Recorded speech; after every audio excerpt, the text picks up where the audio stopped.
Scoop is powered by Best Buy, where you can pre-order Call of Duty Black Ops 2 and can play it first at select stores.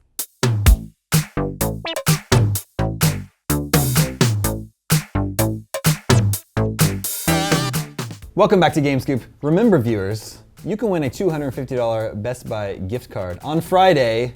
Stay tuned to figure out exactly how you can win it. We still have yet to pick the winner from last week, too. Oh my gosh. So that's coming.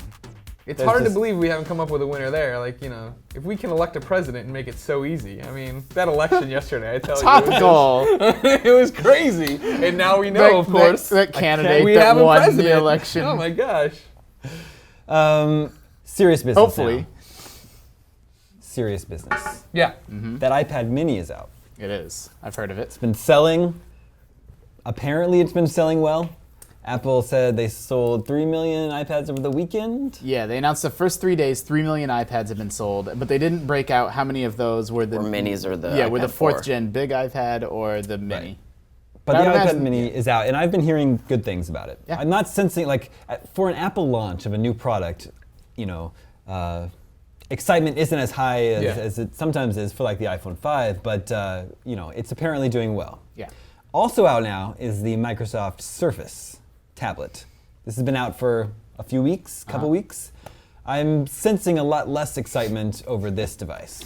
That certainly seems to be the case. I do like the Surface commercial though, with the clicking and the dancing. I think the hardware itself is a cool looking piece of hardware, and I like the OS and stuff. But again, I am so ingrained in Apple's ecosystem of apps and everything that you would have a hard time, even if you offered me a better experience, like with the OS and a better experience with the hardware, that I would want to leave. Yeah, I mean that's a big problem, right? Like I, get accused of being an Apple fanboy because I have an iPhone and an iPad. I have nothing against Android. I have an Android tablet that I, play some games on for IGN, and I wouldn't be opposed to an Android phone. But you're absolutely right, Anthony. It's all about the apps.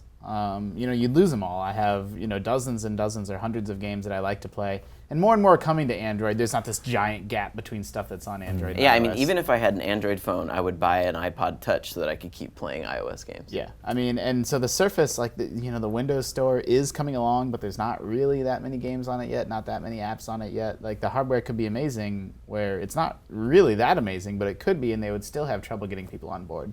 Yeah, it could be amazing at $100, and I still don't know that I would want one because, again, the App Store.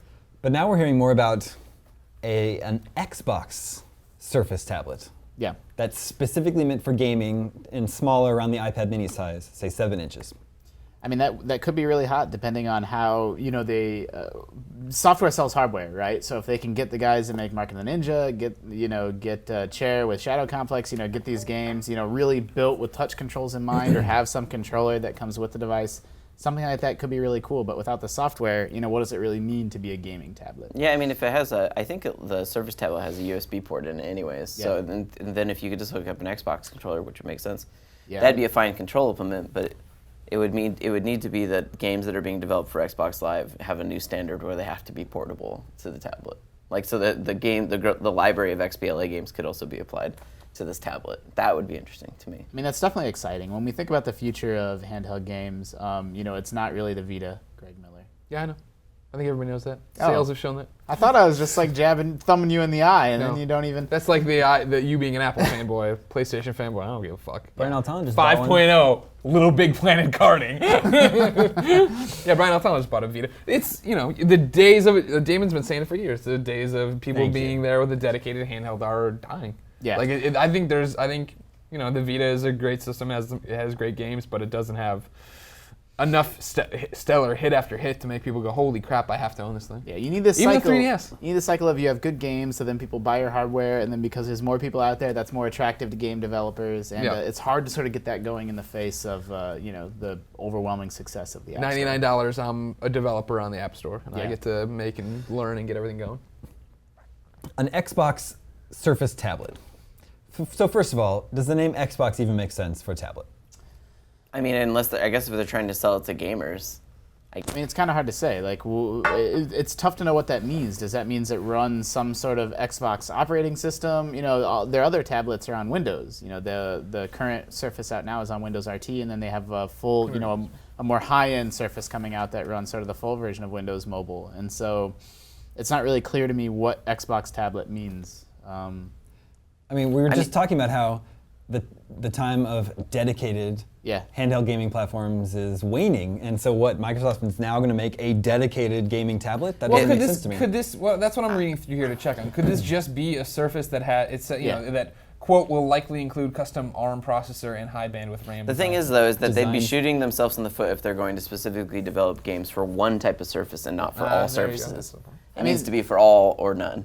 It's not a bad idea. I mean, Xbox is just a brand, right? It's just a name, and so it signifies to people video games. Like that's, and I think that's fair enough. That's a cool idea. That's a good idea. If they're going to put some really powerful chip in it so that it runs, games like Horn, really well. As long as it's doing the other stuff. I'm just saying this shortly out of the gate, you don't want to diversify your audience where the developers have to be like, well, if you have this one, you can't do it.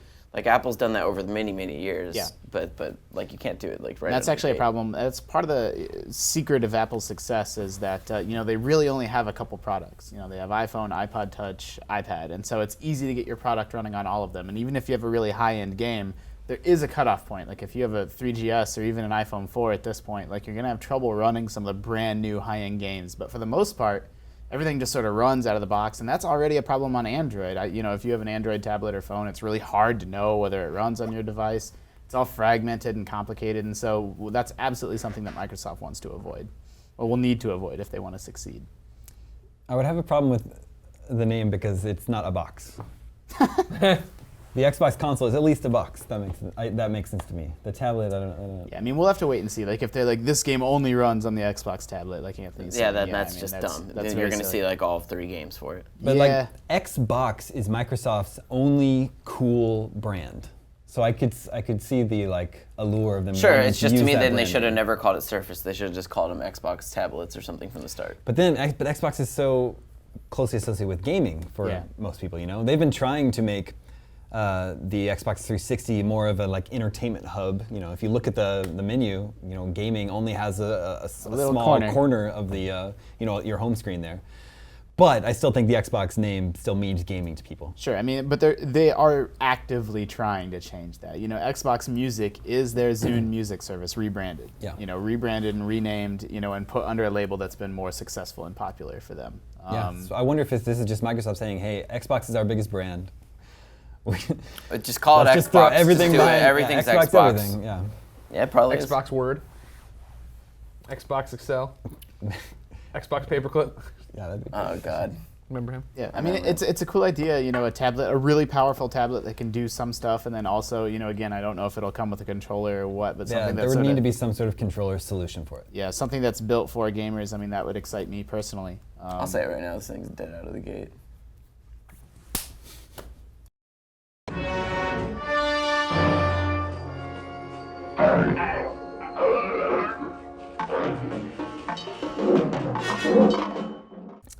Switching gears, are we done with that one? Was that you switching gears? Yeah. I got it. Putting it in the granny lock. You guys ever heard of this developer of video games named Capcom? Yeah. Makers of such hits as Big Man. Dr. Wily. Capcom has announced a plan to hire 1,000 new developers over the next 10 years. Hopefully all everywhere but Japan. Oh. No, so they want to do it all in Japan. With the idea being to start... a lot of people. Capcom hiring 1,000 new developers, importing all of them over 10 years. The idea being to go back to making more games internally. Over the past few years, Capcom has been outsourcing a lot of games. See Bionic Commando, Dark Void, and the forthcoming Lost Planet 3. That game's not out yet, right? No. Yeah, but the studios. People have stopped. Nobody's talking about that game. They've also been putting them to studios that have such awesome histories, such as, what was it?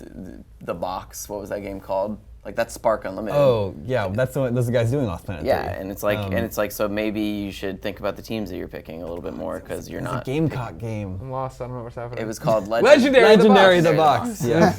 I'm just saying. Can we all just take a moment to remember there was a company called Gamecock, and somebody thought that was a good idea. Yep. Weren't they the ones who did the funeral parade for E3? Yes. And then they died.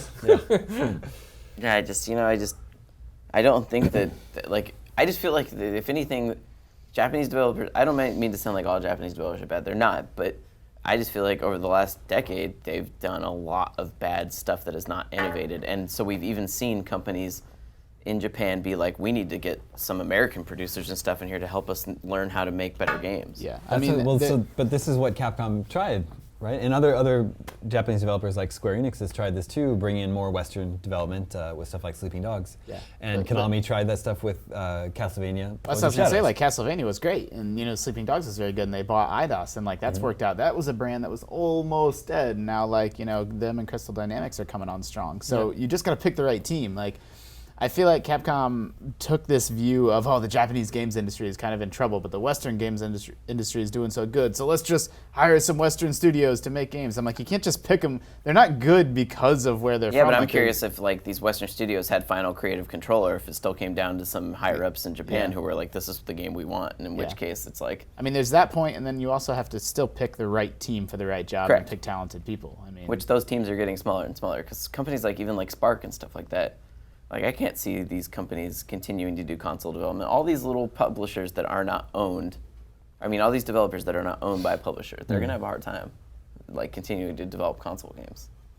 They're going to go the way of Nihilistic and everyone. Yeah. I don't really understand. So this move from Capcom is a pushback against, so we outsourced a bunch of our games that didn't go very well, so now we're going to hire 1,000 developers and do it all internally again. And I'm like, fair enough, I guess. That'll give you the control and this and that, but it's like, so basically you're going to have 1,000 new people that have never worked together working on it. The whole story seems kind of weird and strange to me. Here's the question, Damon. Is this all an example of what's happening in Japan? You go to TGS, and your report back is that nobody's doing console games over there. That Japan has totally gone off in this mobile way. So you don't see... We keep saying that, Japanese game, there's no new ideas, this, that, and the other. They're not appealing to us anymore. Is it because there's old Japanese companies like Capcom here trying to stay relevant when in their country the games they're trying to make relevant to us are no longer relevant to them, so they have no anchor, no horse in the race, if you will, to know what's happening? Yeah, so it's like the Japanese market today is very different from the Western market. Exactly. And so since you're over there in the heart of something that's now swirling around, and it would be like us trying to cover stuff in Japan, right? When we're not having boots on the ground kind of thing, where we're relying on hazy reports, trying to figure out what people want. It's like, people really like stuff that's coming from Japan. Let's get some, Japanese developers in. Except I don't know what the answer is, because it seems like Capcom's plan made sense. Western games are performing very well. Let's get some, let's hire some Western talent to make some games for us and to appeal to a wider audience. But it didn't work out for them. It does say that in this they're going to be training more people to create games in our mobile content and PC game sectors. Mm-hmm. So. Yeah, it could be that a lot of these people are going to be making the next Resident Evil iPhone game. So. Yeah, to be fair, Capcom does do a lot of stuff on mobile. It's not like they're just doubling down on consoles. They were one of the first companies to do mobile, and are still big in that space. But they've been a company that's managed to kind of do both and have success in both over the last few years. Mm-hmm. I guess I was just criticizing them a second ago, but now that I think about it longer, Damon, you're kind of right. What other option do they have? What choice do they have? Maybe they just made the wrong decisions. They brought in Grin, right, to make Bionic Commando. Yeah. That game did not turn out well. No. When people look back at this generation, they're not going to think, the Bionic Commando reboot, It's just, but the XBLA one, remember so that good. One. Yeah, so there's that was Capcom too, But then Bionic Commando Rearm 2 was bad. Yeah. You can jump. Maybe Capcom just needs to try making some new IPs, really new IPs. Well, Lost Planet was a new IP, and it was great. They have tried that. Dragon's Dogma just came out this year, and that was actually pretty well received, and people liked that one well enough. They did what was the big bonkers one that was in space and you had the fist? Bonkers in space. Asura's Wrath. Yeah, Damon knew what I was. We were on the same. Maybe Capcom should start trying to do more boutique games for download instead of console releases. Boutique games for interesting people? Yeah, boutique games for interesting people rather than downloads. I don't know, those Japanese, a lot of the games that come out of Japan often are really bonkers and crazy in a cool way, but they go for these $60 console releases where they're just never going to succeed, and it's dial some of that back and make something really interesting, bizarre, and make it a $15 downloadable experience. Maybe it'll take off. I'm just saying maybe they should not go for the big bets and go for a bunch of smaller bets. Well, they still, like, their fighting games are still very popular. Yeah. And That's I sort of think the they're backbone of the generally company, very well sure. received, both critically and commercially. Right? Sure, as long as they don't just start crapping them out every year, which they've been doing but again. they already do that. But I'm saying, like, Super Street Fighter Turbo X4 is just like, quit making your previous one so irrelevant, and they keep doing it. Yeah. Well, I mean, you should say stop buying them. Yeah, that's true too. Along with Dynasty Warriors. Stop that too. I mean, it's hard. Like we were Different talking about, company, but- like you can easily, this story today is about Capcom, but the bulk of this conversation could have also have been about Konami. It could have also have been about Square Sure. Enix. Like we were at the Or Konami Koei. Gamers Day, and it was Metal Gear Solid and Zone of Enders, and like it's all the same stuff. They just need. Yeah, I agree. They need some new IP. The next generation can't come fast enough for them. Capcom still says they have a goal. They still think they can sell 6 million copies of Resident Evil 6. I'm not sure where they're at now. I'm sure it has sold pretty well. That seems very plausible to me. I hope it's like a fundraiser where they have a giant thermometer out in front of the That'd be building, great. and every day they go out there and like notch it up a little bit higher. You paint it in a We're gonna red. get this library. Capcom says we are confident because of the approaching overseas Christmas and New Year selling season. Past best part. sales. Happy New Year's. So 3 reasons why they're confident. Because of the approaching overseas Christmas and New Year selling season, Of course. past sales of titles in this series, Yep. and for other reasons. That's their official response. I read tea leaves. It told me it would be so. It's gonna be okay. We're gonna come out of this one.